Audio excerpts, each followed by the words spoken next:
د جون پر 14 سهار وختي اسرائیلو د ایران پلازمینه او دغه هیواد په ځینو نورو برخو کې څو مهم پوځي، امنیتي او اټومي اهداف د یو لړ پراخو بریدونو په ترڅ کې په نښه کړل او ایرانی لور ته درانده زیانونه اوښتي. په دې بریدونو کې د ایران یو شمېر لوړپوړي پوځي قوماندانان هم وژل شوي. بشپړ جزئیات په ویډیو کې تر پایه وګورئ. پاتمنو لیدونکو ستړي مه شئ.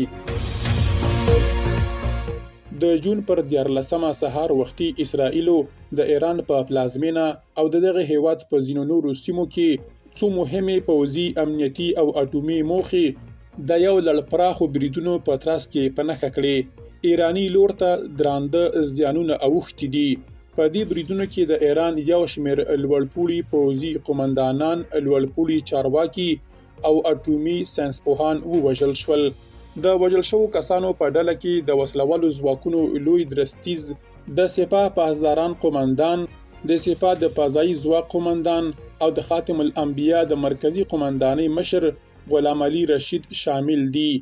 له دغو بریدونو سره په چټکۍ د ایران د وسلوالو ځواکونو د قوماندې جوړښت کې بدلون راغی او د ایران مشر په یو سملاسي ګام کې د مهمو پوځي ادارو د مشرۍ لپاره نوي قوماندانان وټاکل.